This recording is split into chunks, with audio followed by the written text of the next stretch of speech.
job yesterday. Actually, pretty unknown, came pretty much from nowhere to beat out Eternity, who are a team that have been around for quite a while. Yeah, indeed. We saw a lot of interesting games yesterday, and it was some Yasuo play, which was also interesting, since that's the first time I've ever casted Yasuo in competitive play, and I'm sure it was for you as well, Stress. And we saw him in two different roles, so in both of those games he didn't do exceptionally well, but he brought some interesting abilities for the entire team to the table, such as the ability to go for Baron super quickly, and being able to like duel people in places where you wouldn't typically have that damage in your composition. Especially when he's played top lane, you're generally looking at just like tanks at top lane who grind you down, and also have a lot of damage inbuilt to their kit, but very different play style. Either way, we won't be seeing that this game, and we will be illuminated onto the last couple picks that we didn't quite catch at the end of Champion Select. Yeah, it was Katarina for the side of MYM, and then Cloud9 picked up Karma, so Katarina was actually a legitimate pickup. It wasn't any kind of placeholder as I was expecting. And Katarina's a champion that we haven't seen in a little while, about halfway through Season 3. We went through that phase, if you remember, of everybody building Warmogs on Katarina in the top lane. It's not going to be a top lane Cat in this game because we've got Mundo, but it's just nice to see Cat returning to her non-annoying mid lane style. Yeah, it is, and I'm taking a look at the Karma pick, which is typically picked up sometimes with Sivir. We made that comment yesterday, and this time it's actually going to be picked alongside the Lucian, and is most likely going to be in that support role since we have the Kha'Zix already being brought out, which will be either in the top lane or jungle. So there's a lot of ambiguous picks, and I'm thinking about the Karma pick, and it's generally picked alongside, say, Mundo and Shyvana, and I don't know how much Shyvana needs that extra utility, but it just allows your team to be even more mobile when their team is already extremely mobile. Yeah, that's a very good point. Mobility right now just seems to be one of the key factors in team compositions, and there's a lot of mobility on the side of Cloud9, that's for certain. We are going to head to a very quick break here, guys, as we are in the delay. Welcome back. It's game number 1 between Meet Your Makers and Cloud9 Europe in the semi-finals. Yes, this is only a semi-finals. I actually don't believe that, but this is going to be an amazing set of games here between these two teams, and I cannot wait. We're in game 1. This is going to be awesome. Yeah, like this could easily be a grand finals game here, Stress, but because of the competition being so incredibly stiff, triple LoL and Super EU Team Kappa in the other side of the bracket is pretty crazy. Yeah, it is. I mean, we've got to a point where there are just so many good teams that both sides of the bracket are stacked. It's so difficult to have an 18 tournament and not have a double stacked bracket. It's I'm just so happy that we've got so many good teams here in the Scan Invitational. Absolutely. So I think one of the things we need to start talking about, because there's no action in the early game, is probably the Katarina pick, because it's not something we've seen very often, and it'll be interesting to see how she actually builds, because some people are going with the kind of line of thought that she should be building more tanky, or just raw damage and just literally playing off your skill, trying to get that instant reset, and kind of got the Kha'Zix principle thing going on in a split second. Yeah, it's not a matchup that we see very often either picked into a Kassadin. You have to feel that CHOYOU, also known as Corey, who's a sub for MYM, was in the team before Charu came back. We discussed that slightly yesterday. But yeah, you've got to feel that he's confident in his Katarina here, so it must have worked out for him before. Kat is another melee champion, although you can farm with Bouncing Blades and also the W to get farm. That's normally how Katarina will push a wave in, but for the early levels, we'll have to come in range of Kassadin, so looking to see how this lane will work out during the early game. You have to wonder whether CHOYOU is that experienced in this lane. I feel he must be pretty confident. Yeah, absolutely. So, taking a look at top lane, it's Mundo and Shyvana. What a surprise. Two of the best top laners at the moment. And Shyvana will gradually push Mundo out in the first couple levels, and that will kind of be less relevant as you get the more levels after that, when you get like level 6 and then following that. So, not too many interesting things up in that top lane, but the bottom lane will have Karma and Lucian. Yeah, and that's a little bit of a mismatch, as we said. We'd more expect Karma picked with the Sivir, although Karma does do very well just in the support role in general. She has a lot of what you need as a support. You're gaining mobility, the ability to shield, damage as well from harass. So a very strong support champion in her own right, just not often picked with Lucian. Yeah, indeed. She's definitely picked for that utility as you get later on into the game. And against Makler and Libik, who's playing two very long-range bot laners, it's going to be very difficult for Karma to ever get close to land the Q harass, to ever land the Terror before it's instantly broken. So Karma's effectiveness in this lane is going to be basically mitigated. But after the Caitlyn pick was brought in a response to Lucian, there was no reason to pick an aggressive support because it won't be working out anyway. And this lane between Katarina and Kassadin in the middle is already starting to push in for CHOYOU. Clearly, this is CHOYOU's strategy here. He's just going to shove in and try and force Kassadin to farm under tower in these early levels, try and get him to miss as much CS as possible.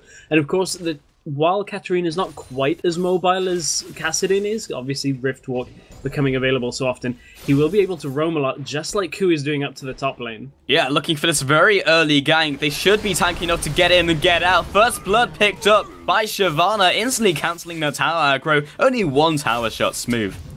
Yeah, and when you're playing a Mundo and getting pushed in like that, you have to expect that kind of play, especially out of a Kha'Zix, because he needs those early kills to start ticking things over. That one goes to Shyvana, which is going to consolidate the lane advantage, but the teleport actually gets cancelled out by Kubon there. It looks like they had a couple of problems as Kubon had to pause the game. Yeah, that might have been it might have been a bug or something, or he disconnected, because cancelling the teleport would have been not very good at that point. Yeah, well, I mean, unless he just didn't want Odoamne and Ku to rotate around and kill him when he got there. I mean, that's one option, because he would have been slightly exposed out in that river, but I don't know. It just seems like there was maybe a couple of little issues there, and he didn't feel confident in teleporting in. Obviously, he will have a reduced cooldown on teleport when you cancel it, so it's not quite as detrimental as, you know, teleporting into somewhere normally then dying. That tends to be a worse thing to happen. So I think erring on the side of caution is a better play by Kubon. Yeah, very possible. Vi was sitting around, but again, they could just easily dive that for a second time. Mokatte is not going to be very tanky, especially up against the Kha'Zix and Shyvana, who just both deal absurd amounts of damage in the early game. So, again, in the bottom lane, I just expect this lane to be quite passive. The kill potential from, like, Makler and Libik is not that high. They can poke away and maybe they can get a kill after someone's whittled down enough. But Jarnan, he is just going to sit back and farm. Like, he doesn't have to try and trade, especially with a Karma. They'll maybe wait for a couple levels, see the opportunity if they can go for it. But apart from that, unless there's jungler intervention, not too much going to happen. And there's something really interesting in this game that's kind of put a smile on my face, and I'm chuckling about it, because I've only just looked at the itemizations. How many shields do these teams need? 6 Doran's shields to begin the game. I mean, Doran's shield is a great item. It's really good for keeping you safe in lane. Supports, we've seen picking it up even more frequently with the advent of the ward trinkets, means you don't quite have to buy so many wards in each lane, so you're safer to buy those Doran's items to begin the game. Never seen 6 to begin a game, though. Yeah, it's nice to see it on supports, because it means they'll be better at trading, and sometimes they'll be a little more scrappy in the bottom lane, but definitely in, like, the mid lane, the top lane, it makes sense. You just don't generally expect to see it every single game, and I'm sure there's a joke here to be made, but I'm not seeing it this early in the morning. No, I'm not sure about that either, but I'm sure we'll get there at some point. But I think it's kind of an advent of this whole prolonging the game again. It looks like the laning phase is getting drawn out a little bit more back to how it was in Season 2, and I think that's why we're seeing these Doran shields and tankier builds. Meanwhile, in mid lane, Febiven is trying to get as much damage onto CHOYOU as possible. Yeah, he was just pushing him down, but the flash was actually burnt. So already in this lane we've had some action, which is not one of the lanes you typically expect action to happen, especially when they don't really have any finishing ability pre-6. Mokatte just going to walk around the mid lane, so maybe at level 6 he might have been able to finish Cat off, but that flash is going to be a little bit annoying. 90 caliber knight used in that bottom lane out by Makler just to avoid the rest of the damage coming from Voidle, and just back and forth, the support's trading crowd control in that lane. No one really able to convert that into a kill, though. Yeah, so we spoke a little bit about the Kha'Zix jungle in the previous day here, Stress, and we said it was a little bit more risky in the sense that, one, you need to get kills or just completely farm your jungle, and there is enough gold in the jungle now to sustain a damage build from your jungler, and you have a tanky top laner and a reasonably tanky mid lane, so you have 2 assassins, and how do you think this composition is going to work out as we get not only into team fights, but kind of the rest of the game? Because they have great mobility and great catching potential, as almost demonstrated in mid lane, as Ku is waiting for that gank to happen. Febiven is on very low mana, just trying to bait this one out, and Ku, with one good isolation Q, should be able to take him down. But doesn't seem too keen to go in just yet. He is now moving towards CHOYOU, but unbeknownst to him, is Mokatte just below him, and in fact nothing will actually happen. Yeah, I was gonna say if that gank comes off, that could be good for their composition, but here comes the gank from Mokatte. Nothing on in the lane that time, and both of these junglers just trying to keep us on our toes by trying to get into lane, but it's not quite available. They're so mobile in that middle lane that Ku is actually going to head up towards the top lane, but he's warded up there. No chance of a gank there. Yeah, so it's a fairly passive start, I think we can all agree on that, but you know, it's just building up the tension for the rest of the game, and both these guys know exactly what's on the line, and especially against Cloud9 and the opposing team of Meet Your Makers. It's 2 of one of the best teams in Europe right now in terms of the challenger scene. Yeah, of course, we saw Meet Your Makers yesterday in the promotion qualifiers just miss out on an LCS spot with their games against Super Hot Crew. So MYM are definitely a team that are competing at that top level. So great to see that. And even at this stage of the tournament, I still can't get over the fact that this is a semi-finals. Indeed, we quite could easily be streaming the other game and be saying the exact same thing here, Stress. So I'm sure the grand finals be even more amazing than this, but not sure how that could happen. So Mokatte just taking up the invisible blue buff as usual, and just going on to the second buffs with very little action. The next couple minutes, because everyone's been farming, might accelerate the game into an earlier dragon, but we'll see. Yeah, we can look at the itemization here in the middle lane as well, to kind of take an indicator of the objectives of the champions right now. You can see Katarina's picked up the Sorcerer's Boots for the extra penetration here, and it looks like they're trying to get the gank in bot. Yeah, ultimate used by CHOYOU, and it's not quite enough damage to finish them off. Makler does not hit level 6 just yet. Only a couple minions off, unfortunately. That would have been an ace in the hole and surely a kill on either of those targets. So Katarina just going to walk back up to mid lane, and it's a fairly short cooldown on ultimate. Not going to be too unhappy with that result. Yeah, as you said, short cooldown and able to move around the map quite quickly as well, so it gets herself back into the mid lane. Doesn't even let Kassadin catch up in the CS, but Kassadin's gone for the tier of the Goddess, and that's a fairly standard play as you'd imagine out of a Kassadin. See that most games, so Febiven fairly confident on his Kassadin play. Of course he would be picking it so early in the rotation, but he's under pressure now.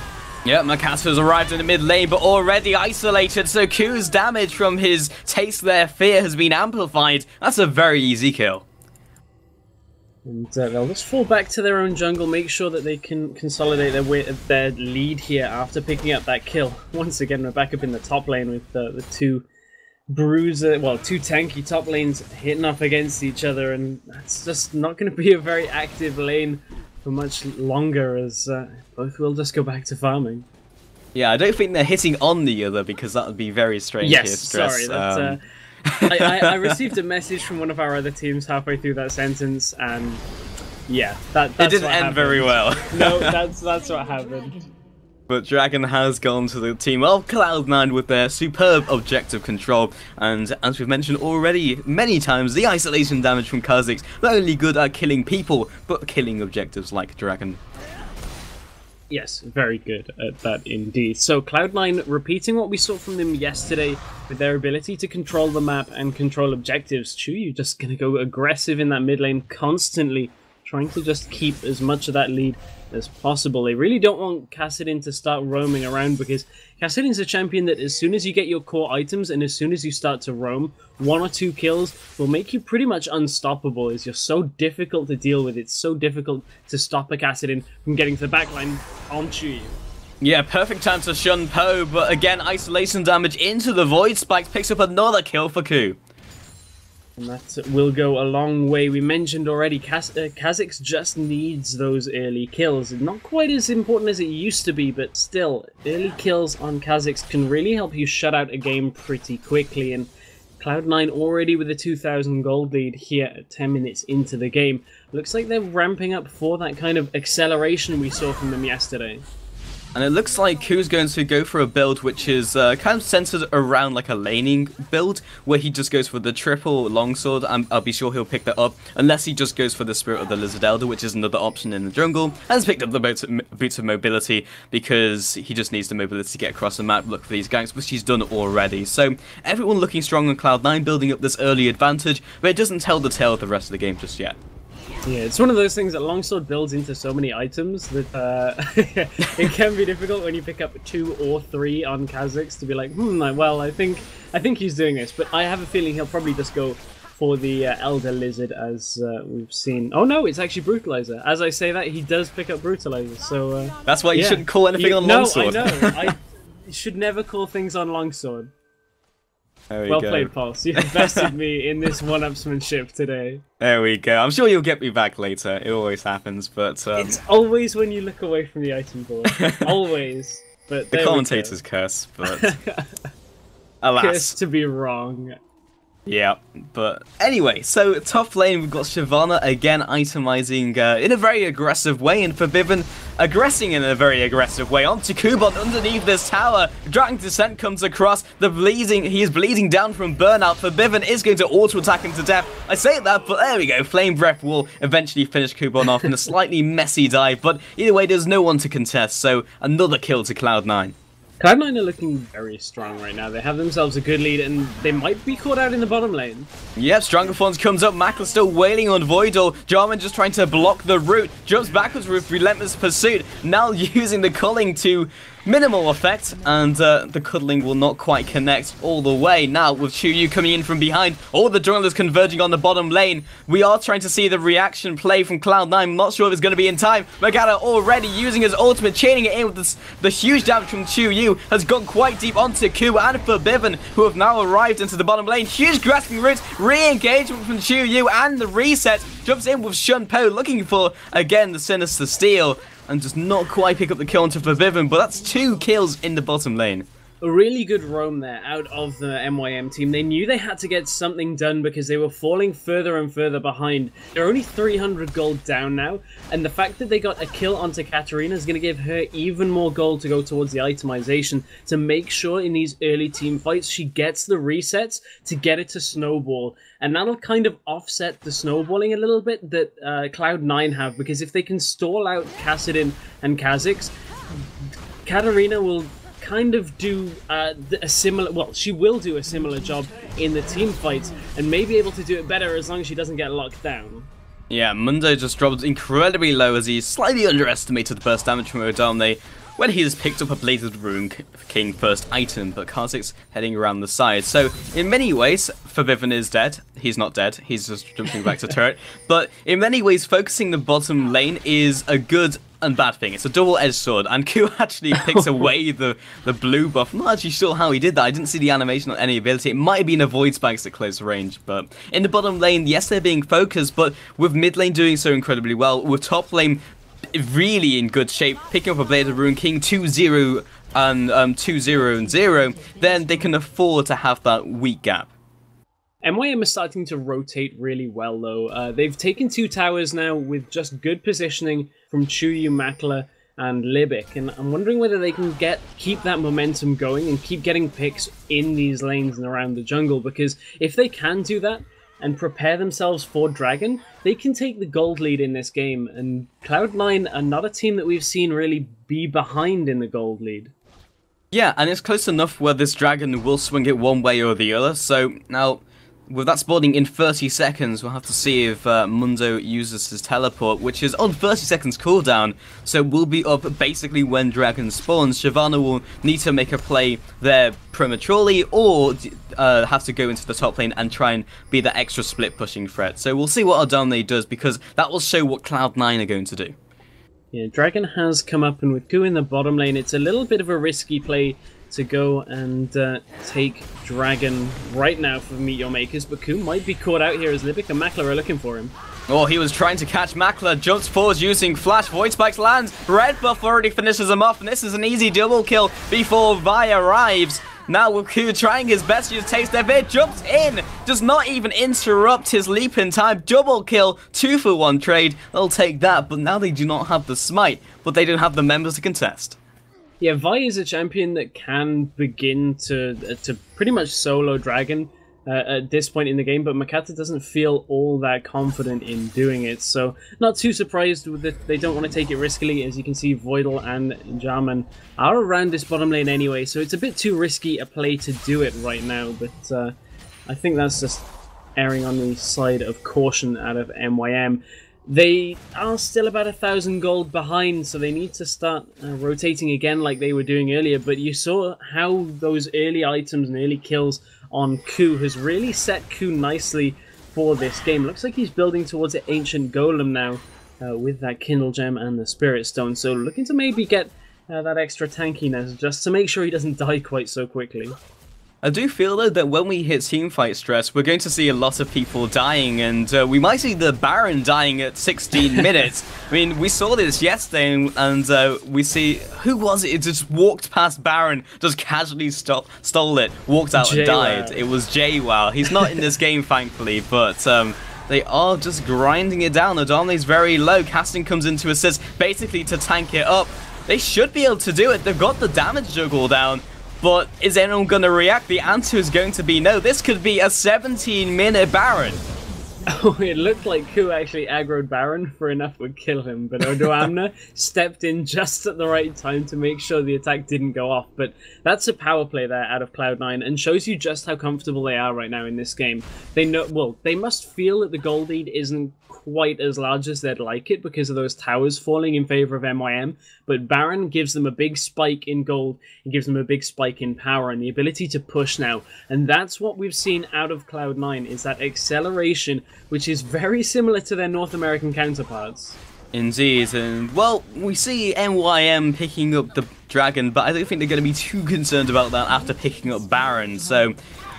right now, Meet Your Makers have just been like, well, what do we do? Do we just go back to laning phase? Do we force a fight, which we can't with Baron? But KHOYOU might be caught as he jumps into the into the Dragon Pit. And CHOYOU heading around the side, can't quite clean this up. But when we do eventually hit full-on team fights, you do feel that most of the members in that fight are going to die. There is a lot of cleanup potential, looking at 2 assassins and an assassin on the team of Meet Your Makers, who can all instantly get those resets. Yeah, the one saving grace I think that MYM have here is the fact that they have a champion with a similar role to the Kazakhs. If they can get their assassin to kill more faster than Kazakhs, then they might be good here, but Kubon is in trouble in the top lane. Yeah, Odoamne just ground him down. It looked like Monday was going to win. Odoamne got his entire rotation back up and murdered him. It's something you've got to be careful of when you're fighting against a dragon, that it doesn't just turn around and kill you. That tends to be a little bit of a problem, but you can see CHOYOU is looking to farm out, but Febiven hops over the wall.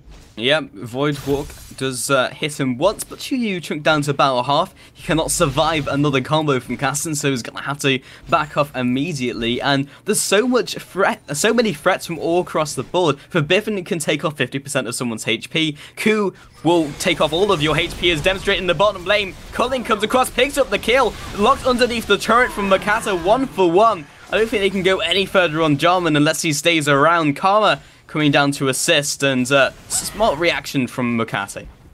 And that's the problem KHOYOU has, is if he gets locked down, he can only really get the one until he's free from that crowd control. And if that happens too much, it's just going to affect their team fight. Likewise, that does happen to Katarina as well. It's not a problem exclusive to KHOYOU. It tends to be just a problem with assassins in general, is that if you're locked down, you can't become a reset assassin. It just is what happens. But something that kind of feels a little bit weird watching an MYM game without Charu is Kubon has teleport, but meanwhile in the bottom lane, Jarman is looking aggressive.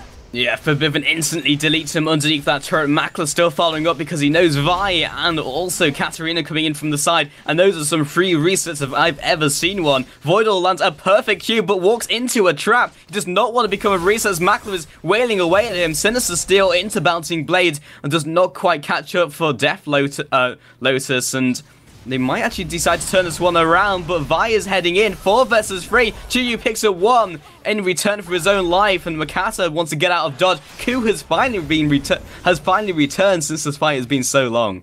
Yeah, now they've got to be careful that the same doesn't happen in reverse, that Ku doesn't just jump in and annihilate Makler, as he's very low on health. But it looks like Cloud9 once again smartly playing the map control game, taking away the buffs, making sure they have the vision control around the jungle that you come to expect from a team like Cloud9 Europe.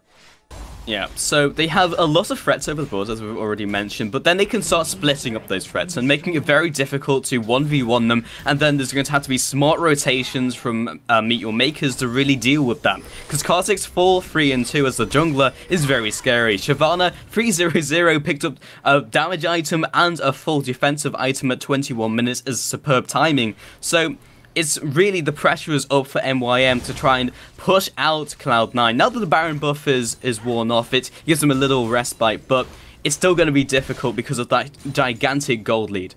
And looking at that gold lead, a lot of it is in the top lane, where we can see Odoamne is still pushing in Kubon heavily. Now, most of the gold lead, 3,500 gold to be exact, is the difference between the top laners. 300 and 226 CS to 133. So that has got a massive advantage for Shyvana here over Mundo. You can see that in just the completed items alone. Yeah, and Q jumping onto Libik. It's going to be 4 versus 2, but it already takes out 1. As long as Jarnan can escape with his life, it will probably be worth it. CHOYOU jumps over the wall, and Jarnan retreats with flash. Febiven has arrived. They have huge amounts of burst. Mokatte jumps over the wall, does not have his ultimate, cannot go any further, and Karma also reacting. So, again, a 1-for-1 trade. MYM are playing scared even when they had the numbers advantage there. They didn't have vision on Karma, so I think it's the right play to pull back. But they've got to take their opportunities when they're 3v2, because they're not going to get opportunities like that very often. Yeah, indeed. And just take a look at top lane. Kubon was not taken down in time and has already regenerated most of his HP. So, over time, even though Kubon is significantly behind, he can just sustain over time against Odoamne as long as he doesn't get instantly bursted down, which is exactly what Febiven's trying to do. Looking for this long-range rift walk over that wall. But again, another great reaction from Meet Your Makers. They're all over this. Cloud9 have been stalled out past the Baron, and now they don't have the Baron buff. MYM are looking to engage. Yeah, CHOYOU taking some damage. Dragon set for the re-engage. I don't think Febiven was reading from the same page. CHOYOU getting completely melted by that Shyvana, though. Libik has retreated back to turret. Mokatte has arrived along with Ku. That is a reset train, but he's going too far underneath the turret. Communication not quite here. Grasping roots underneath the turret again. Voidle into the top lane. Ku going a little too deep. I feel like a broken record, but Ku's got to be careful. He can't just go straight in because he's Kha'Zix. Febiven, however, will go straight in. Yeah, and cutting from the side. Yeah, Makler gets absolutely melted there. Not even enough time for me to pass it over to you. But Cloud9 will take themselves a couple of kills and now reset themselves. Baron is up in 15 seconds. We've already seen them clear Baron incredibly quickly with a pink ward there already. So wouldn't be too surprised to see Cloud9 make sure all of the lanes are shoving, go back, buy all their new items, and then head to that Baron once again. Yeah, and something that's going to be preying on the minds of Meet Your Makers is that Cloud9 can take that Baron with very few people. They almost took it with 2 members at 16 minutes, 24 minutes into the game. Kha'Zix still doing so well. Shyvana even more kills in the back pocket. Will be able to take down that Baron very quickly, but Meet Your Makers now making the timing play. I'm not sure how good this is considering the Dragons has fallen and cleared out a ward. Yeah, I think had they got there a little bit earlier, although they have caught Voidle. They have, with grasping roots from Libik on point all this game. Odoamne are now turning up into this top river skirmish and has been used. The Defiant has been used on him. Dragon's Descent comes across, and now Febiven from the side trying to get himself a kill. Those resets from Kha'Zix, who is still in the bottom lane, but everyone is so low. 4 versus 5. Kubon will drop. Makler and CHOYOU escape with their lives, but 3-0. 4 versus 5 is stress. A really nice set of pickups there. 3 kills to 0, as you mentioned, and Cloud9 now have full control of this game. They've had a gold lead for a while, and MYM say let's head to game number 2, because there's the surrender vote with 12,000 gold in the lead. That one MYM felt was pretty much over, and they want to get themselves composed and head to another game. Yeah, that Baron play at the end was basically a desperation play, because they knew Cloud9ers are going to go back. We can't rush it. Cloud9 come back in with all their new items. We can't head-on fight them. They will bait us in the jungle. There's so many bad scenarios that outweigh the good ones, but let's just head into game 2.